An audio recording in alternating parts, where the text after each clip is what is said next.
Good evening, everyone. Welcome. And to all those online as well, our evening in the light, daylight saving time.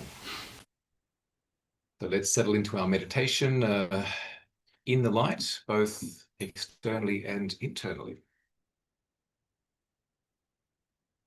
So having established our comfortable sitting position, aligning our body with some degree of symmetry, balance, poise, our eyes gently closed, helping to bring awareness within, having our initial deep, relaxing, letting go breath, using that outgoing breath to carry away any stress tension that may have been building in our body over the happening of this day, the happening of the week so far. Breathing out, relaxing, releasing, letting go. Meditation is a practice of letting go and relaxing into this here, now, knowing. Free from thoughts about what has been, thoughts about what might be. Developing this calm, objective, receptive, attentive knowing.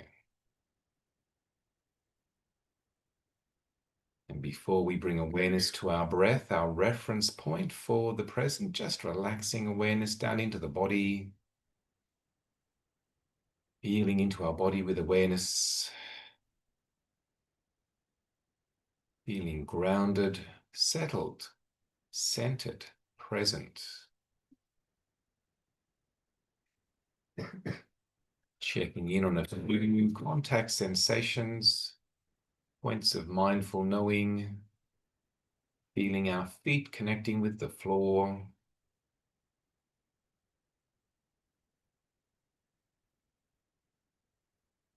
Feeling our body connecting with the chair, cushion, or meditation stool.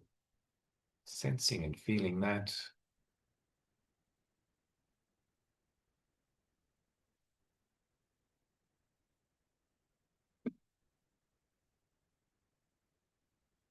Feeling our hands and fingers resting in our lap, whatever they're touching. One hand touching the other or touching the fabric of our clothes. Sensing and feeling hands and fingers.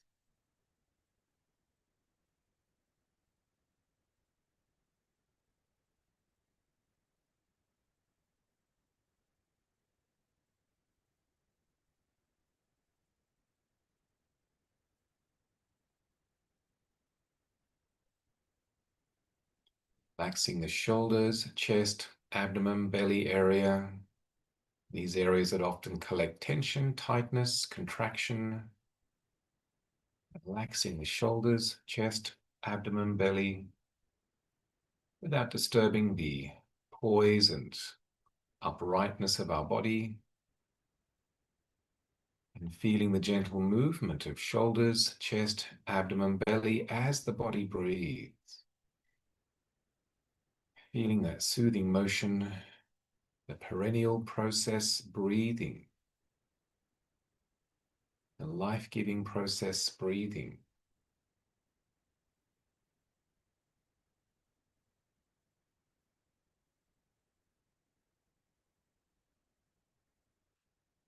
Bringing awareness to our face, maybe feeling the air connecting with our face.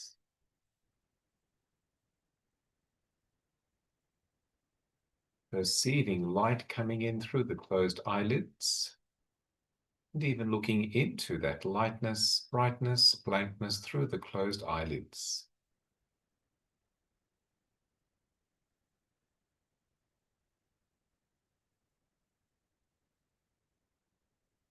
Few background sounds, auditory experience, but not being distracted or disturbed by those. Particularly also the internal mental sight or sounds of thoughts, not getting caught up into those, but rather using this time to calm and clear the mind of thoughts. Like the sky clear of clouds. Allowing the radiance of the sun to shine through that inner lightness.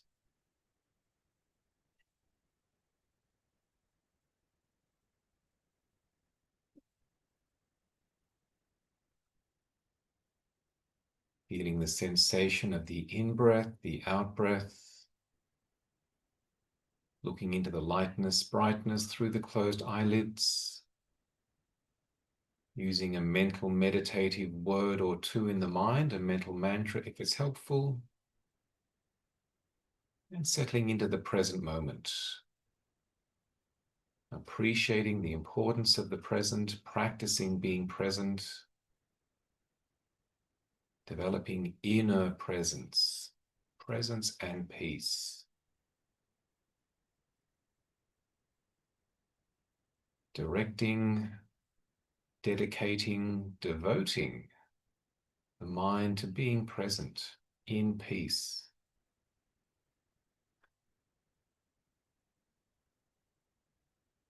Experiencing that fundamental nature of the mind, inner peace and presence.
Please have some tea biscuits, and we'll have some reflections and discussion.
The Vassa retreat is now over.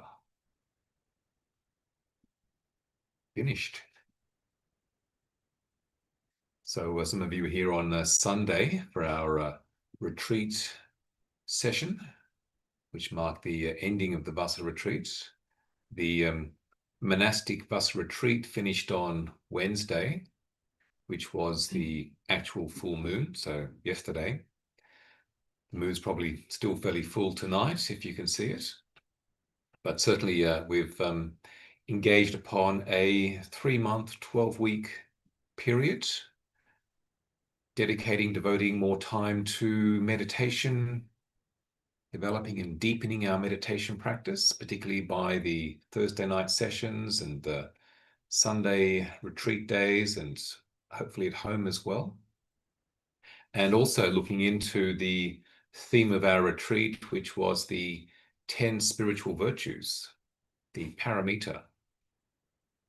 As I mentioned last week, it's really important to appreciate the worth of these as amazing, wonderful, powerful qualities that we can embody and be.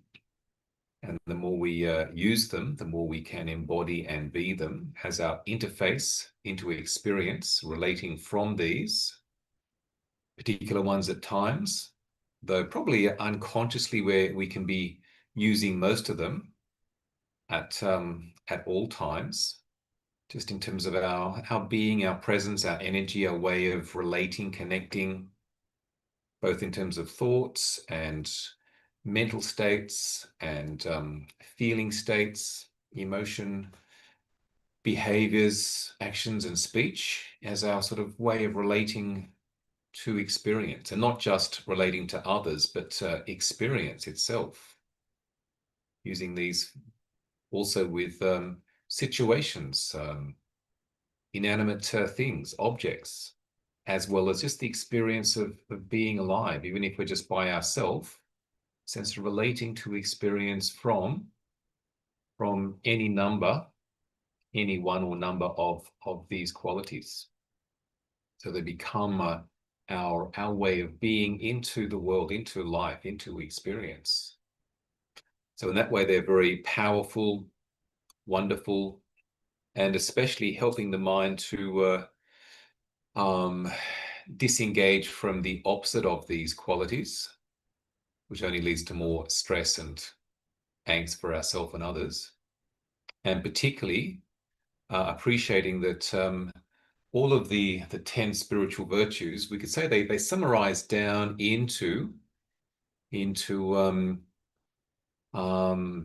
kindness, generosity, and wisdom. And they counteract then the opposite, greed, anger, and ignorance. So it's like they become the antidote or the antivirus to the three-strain virus that the unenlightened mind is afflicted with, infected with: psycho-spiritual virus, greed, anger, and ignorance. Just sort of the gross form, but just subtle desire, clinging, wanting, craving. Anger doesn't necessarily need to be hatred, but just aversion, upset, sort of a subtle reaction to things, negative reaction, aversion, aversive. And ignorance doesn't have to be gross delusion, but just a sense of just still being caught up in taking the self to be a reality. That's the primary ignorance that the Buddha spoke about, the practice helping to see through, see into, have insight into the reality of the self not being anything substantial, static, substantial. Self is just a mental construct, which is not even always happening. Is the self happening in deep sleep? Is the self happening when the body's undergoing anesthesia? Is the self happening in deep meditation? Is the self happening when there is sense of flow and being in the zone happening? No. Self happens when there's thought, conceiving, thinking, conceiving. So the idea of concepts, ideas, conceiving, thinking, giving birth to.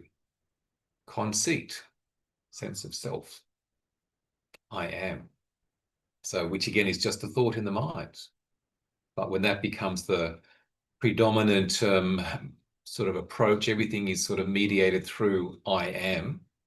As soon as I am, you are. Sense of like, here we are. And they get caught into this game, this drama, this illusion, which is a delusion, which creates confusion. So it's about waking up from that. And so rather than operating from greed, anger, and ignorance, particularly around the nature of the self, operating from generosity, kindness, and wisdom, which again, every time that we're using these, there's more of a relating from that which is healthy and wholesome, that reduces stress and suffering, that reduces greed, anger, ignorance. Which is why, as I mentioned before, the Vassa retreat is over as a formal period of practice, but our practice continues. Our way of living and abiding from these virtues continues as our natural expression, and even emphasizing and exercising them more, particularly outside the safety of a retreat period. It's like we have to be extra attentive because on a retreat period, we can be, okay, I'm going to be more mindful, slow down, be more caring, be more careful, be more attentive, be more aware. But then outside the retreat, we can sort of go back to some of the default habits and behaviors. It's like, I need to be more careful, more careful. But again, it's ongoing practice, and not to make it a sort of a challenge or a difficult, but make it a choice to engage and to be more mindful, more present, with joy, even having a sense of like, wow, that we have the opportunity to to live in a more mindful, conscious way, a way that is coming from wisdom with joy.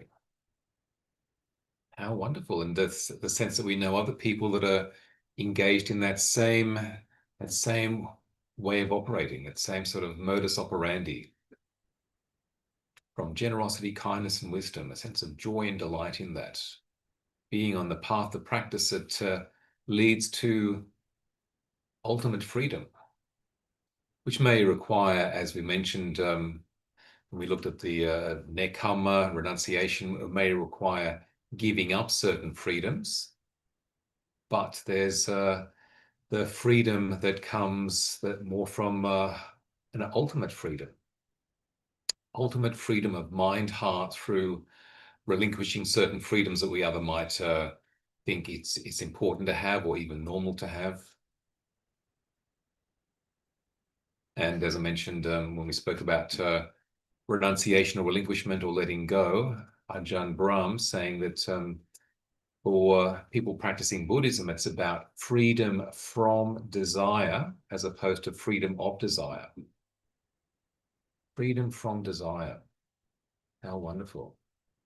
When I was in the monastery in Thailand, Wat Pah Nanachat, I remember in the meditation hall, the sala, there was these big concrete pillars going up, holding the roof up, and on one of them was a plaque with a verse from the father of Zen Buddhism in Japan.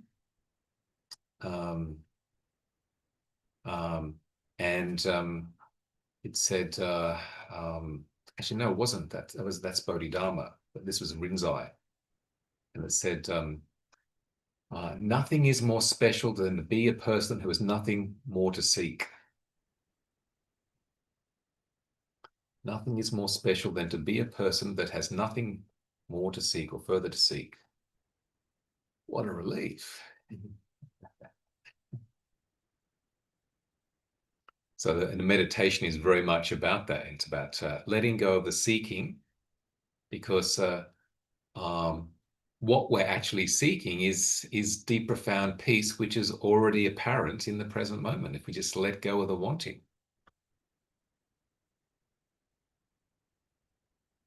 So again, these qualities help us enable the mind, heart onto that way of being, that practice path, both in a mundane way, being in the world with less stress because we're using these qualities, and also as a more transpersonal spiritual way as well, leading to enlightenment. So certainly I encourage everyone to continue to use them, continue to be aware of them, continue to remind yourself of them, continue to learn them off by heart if you haven't already, so that you know, okay, so what are the qualities, these mind, heart qualities I've got that I can resource? It's a bit like having a medicine or having a bag with medicines and not knowing what medicines you've got. But I get to know what's in the bag. Dana, Sila, Nekama, Panya, Virya, Kanti, Satya, Adhitana, Metta, Upekkha. Oh, wow. 10 great psycho-spiritual medicines that I can use to heal the mind, heart that's distressed and upset, or help into a situation so I can get through it without getting stressed and upset. Helping others. How wonderful. Has anyone learned them all off by heart? Brendan, you have? Mm-hmm. In English? No, in Pali. In Pali. Okay, very good. Very good. I won't put you on the spot to recite them now. Dana Sila Makama, Panya Viril Kanti, Satya Aditana, Metta Upekkha. Ah, very good. Well done. Well done. Gold star. Thank you. Pali or English is good. It's got more of a flow in Pali. Yes, yes. Yeah, I find it easier in Pali. Yeah. So with the retreat that we had on Sunday. For those that were here, any sort of things you'd like to share about your experience of the Vassa retreat on the Sunday, and those that weren't here, any sort of things you'd like to share about being on the 3-month Vassa retreat, that sort of block of time? Anyone else, any questions or comments? Suzanne?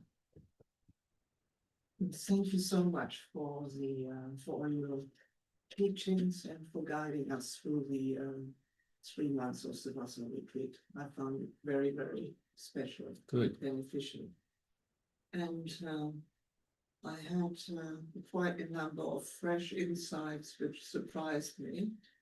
I mean, some of them really surprised me. And about Sunday, I found Sunday very special because it felt completely effortless.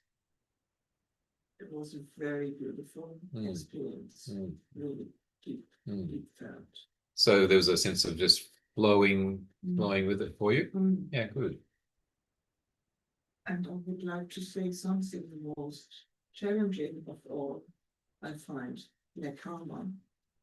And this is not because I'm addicted to shopping or but I think it is just like an oxymoron to live simply in our times. So I don't know how many computers, iPhones, telephones, iPads, notebooks I had over the years, and I do not wish in my heart to possess any of these things, and I have to buy them if I want to be part of this life. Exactly, so I'm yes. a very reluctant consumer, and so my other lifestyle is very simple, just like simple food, growing my vegetables, just like not accumulating material possessions,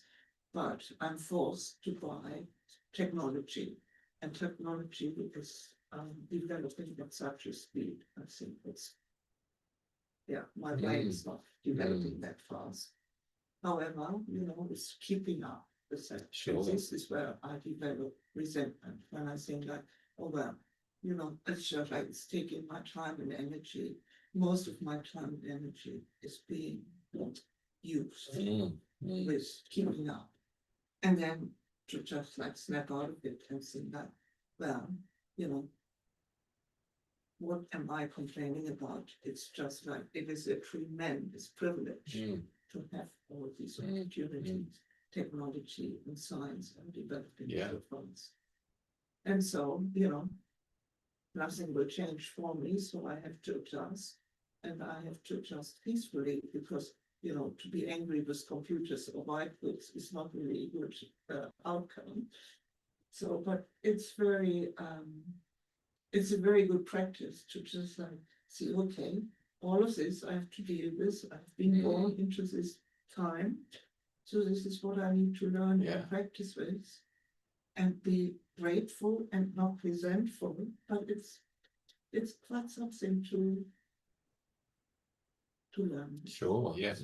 So it's having that right attitude, and particularly seeing which of the virtues do we engage to deal with situations so that we don't become resentful or upset or frustrated, and particularly things like patience and letting go, renunciation of renouncing the frustration, the irritation, I wish it was different, and even having that upekkha, equanimity, that calm composure in dealing with the realities of life in the 21st century and what one has to live with and deal with and do. It's just like, okay, well, this is just how it is.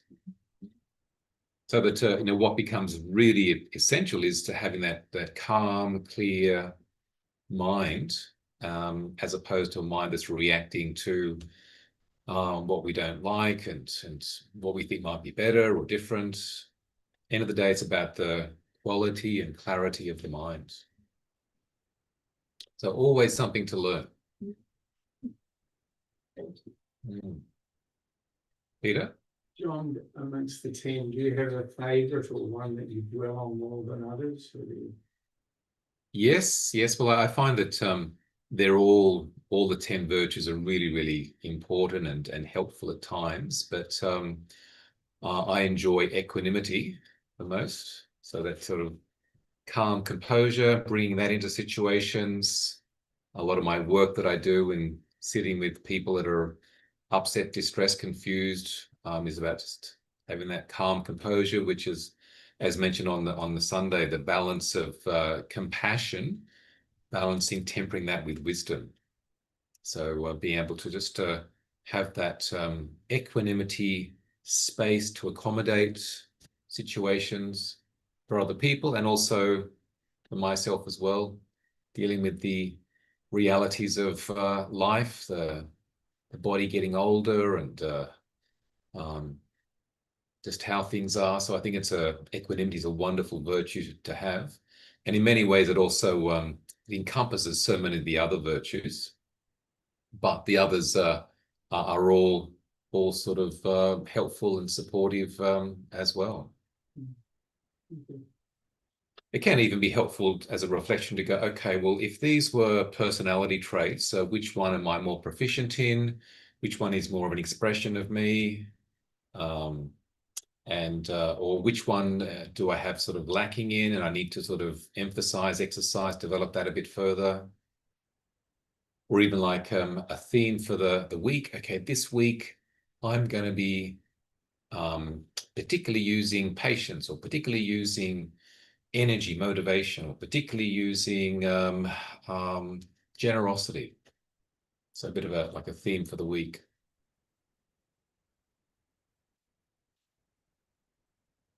Brendan? John, thank you for, I guess, taking us deeper into all these. Of course, there are things that we're aware of, but before this particular Vassa retreat, I didn't have that deeper understanding of them and how they all work together. So I feel like I've learned a lot about all the virtues through the retreat, and especially like you just said, that I feel like they all support each other. And yeah, I too like really aspire to equanimity. As to me, that's feels like the highest of all of them, and the hardest, because well, you can't just say, well, I'm going to all of a sudden have equanimity. It feels like if I practice the other virtues, really incorporate that in my life, then I end up with equanimity, because those virtues all lead to that and support that. Especially, I think wisdom feels like you need a lot of wisdom to have that equanimity. But yeah, it's wonderful to get the opportunity to learn more about them, and to really focus on that and recognize those opportunities every day to practice them and strengthen. Yeah. And even for some people, taking the paramita on as the main practice. So yes, the practice is sila, samadhi, panya, so morality, meditation, and wisdom, but as a sort of a main theme or way of practicing is yes, my practice is the paramita, and developing those, finding situations that I can resource and use those, developing those as qualities. Other people might have a different practice, but this can be a particular practice that one makes as a main thing in one's life. Something which I didn't mention over the course of the Vassa retreat, I mentioned at the beginning, was that the collection of teachings called the Jatika Tales. Jatika means birth, so birth tales or birth stories, which they're all stories that where the Buddha supposedly is recounting various previous existences before he had his last birth and became fully enlightened, the Buddha. So recounting previous existences and where he was, different people, and also many different animals. And the stories relate, each story relates to a particular virtue that he was developing and practicing and perfecting. And so they're stories that can often be read out to children. Often they're illustrated so that they look good in terms of reading them and the sort of images that are there. And so they're a little bit like legends or myths or fairy tales that, as to whether they're really true or not, ultimately doesn't matter. They're more of an example of a teaching tool that people can relate to. Has anyone read any of the Jataka tales? Yeah, that's good. Sometimes people even have a favorite Jataka tale.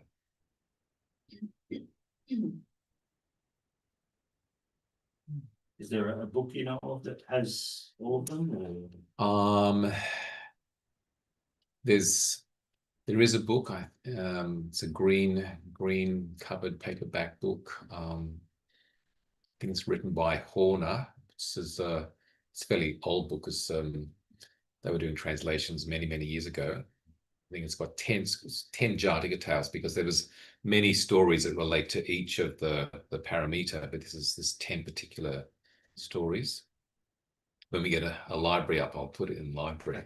And if anyone goes to Sri Lanka, the Buddhist Publication Society Okay, have yes, a lot. yes. Yeah, in Kandy. Mm. And you could get it online, just look up the Jataka tales. Yeah.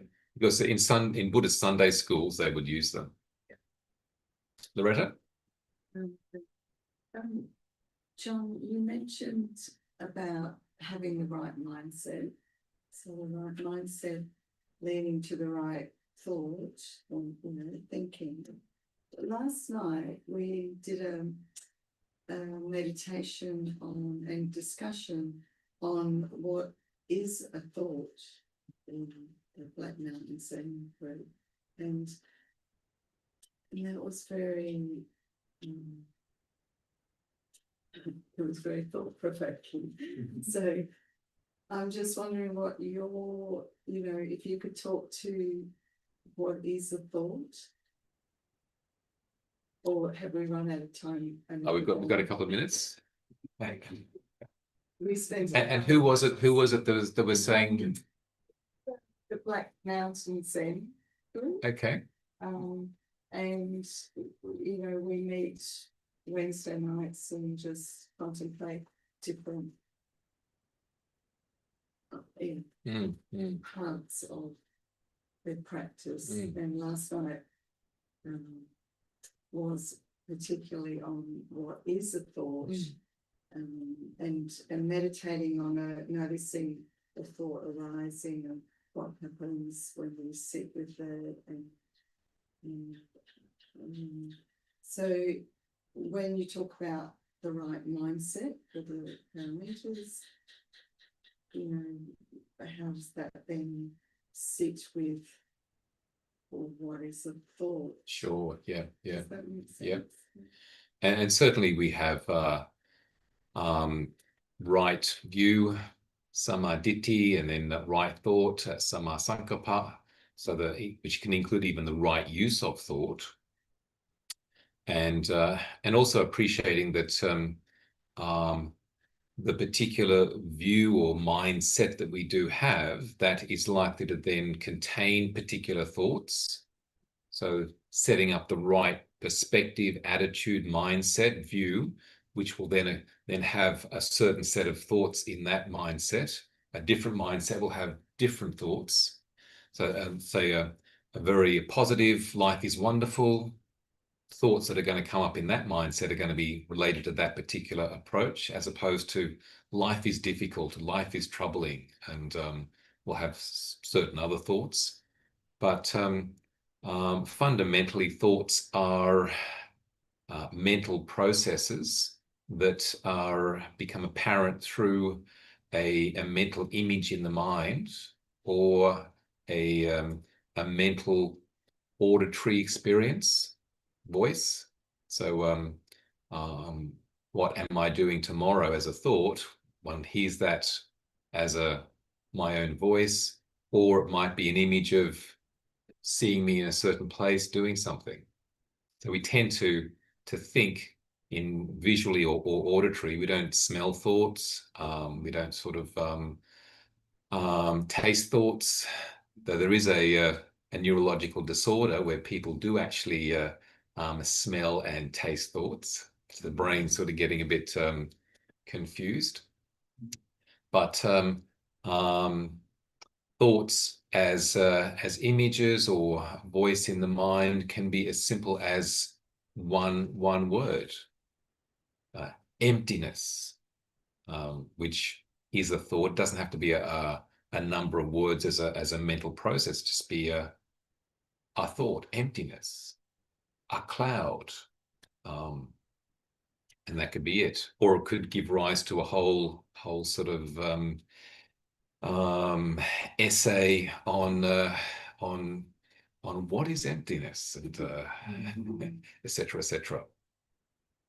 Yes, and some of the, thank you, and some of the conversation, because there was, it was about 15 of us, suggested that we can then, almost become attached to the thoughts, which then, distracts us from actually just being in that moment, Yes, or yes, in that yes. presence. So, we can be too much in thoughts almost. So it doesn't become fluid. Yeah. So certainly thoughts are wonderful. We need them, which is why we use them. But it's like we have lost the ability generally to have right thought, as in the right use of thought, so we can choose when to think and when not to think. Children get taught to think as part of learning to speak, but sadly children don't get taught, and it'd be great if they did when they were children, taught how to just perceive without thinking. To stop it with the perception before the thought comes, like I like, you see the roles before then, or I like or dislike. Yes. Stop. Yeah, it reminds me of, and how can I get one of those too? So it's those. and it's basic brain training that we need to have, and probably decades ago wasn't a problem because there wasn't so much to think about. But now there's so much to think about, so much information overload, so a lot more thoughts, and people are getting overwhelmed. They just can't stop thinking because and also life is busier and faster and more complex. So we do need to actually teach children that sort of pedagogy sort of process at a really early age to, yes, we can see, we perceive, we can have a thought or not. And if you do have a thought, you're able to stop and then just experience. So how wonderful if that was, possible. And the world would be a much more calmer, quieter place, both externally and also internally as well. Things will get done better because a lot of people don't get things done because there's just a clutter of thoughts. Forget what they were focusing on, forget what they were supposed to be doing, get distracted. So precision work needs even less or no thoughts for real attending. Learning requires maybe listening, not just being caught up in lots of thoughts that then distract. So meditation is a main sort of activity for strengthening attention in the present and not getting caught up in the conceiving, the giving birth to, the thinking. So we use those two words, or the conceiving, thinking, and also as conceiving, creating birth as well, which is very much what happens. Concept, conceiving, giving birth to conceit, I am. It's sort of like a etymological root word that goes through there.